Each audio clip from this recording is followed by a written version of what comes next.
இன்னைக்கு நாம புத்தரோட வாழ்க்கையில இருந்து ஒரு மிக அருமையான நெஞ்சை நெகிழ வைக்கிற ஒரு பக்தரோட கதைய பத்தி தான் பார்க்க போறோம். இந்த கதையோட முடிவுல ஒரு பெரிய உண்மை உங்களுக்கு தெரிய வரும். கதைக்குள்ள போவோம். ஒரு நாள் பகல் நேரத்துல புத்தர் தன்னோட சீடர்களெல்லாம் கூப்பிட்டுக்கிட்டு ஒரு நகரத்தை சுற்றி பார்க்க போறாரு. அப்ப ஒரு ஏழையா இருக்கிற ஒரு பக்தர் அவரை நோக்கி ஓடி வராரு. அவரோட உடை ரொம்பவே பழமையாவும், கிழிஞ்சு போனதாவும் இருக்கு. அவரோட உடை தூய்மையா இல்லனாலும், குற்றமுள்ளதாக இருந்தாலும், அவரோட மனது குற்றம் இல்லாதது அப்படின்றத புத்தரால உணர முடியுது. பகவானே, எனக்கு பணமோ, வீடோ, குடும்பமோ எதுவும் இல்ல. ஆனா என் மனசு முழுக்க நீங்க தான் இருக்கீங்க. உங்களுக்கு நான் ஒரு பரிசு கொண்டு வர விரும்பினேன். ஆனா அது என்ன நீங்க ஏத்துப்பீங்களான்ற ஒரு மனக்குழப்பத்திலேயே நான் இருக்கேன். இப்படின்னு அந்த பக்தன் கூறுறாரு நம்ம புத்தா கிட்ட. புத்தர் சிரிச்சிட்டே, மெதுவா நீ கொண்டு வந்த பரிசு தான் என்ன அப்படின்னு கேட்டாரு.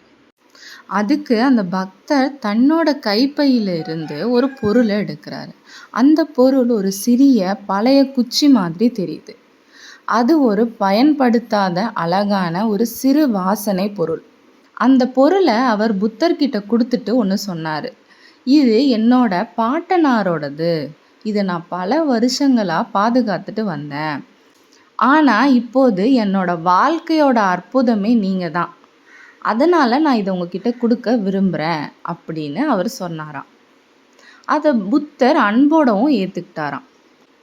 அந்த பரிசை கையில் வச்சுக்கிட்டு புத்தர் தன்னோட சீடர்களை பார்த்து இதை சொன்னாராம்.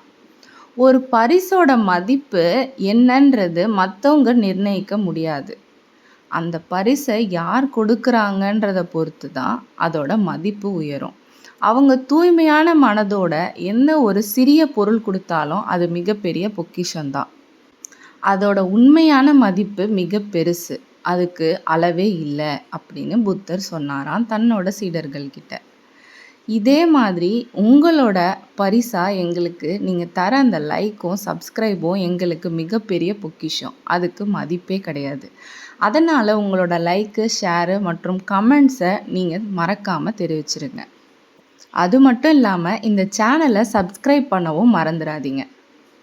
இன்னொரு நாள் ஒரு புதிய கதையோட பார்க்கலாம். நன்றி.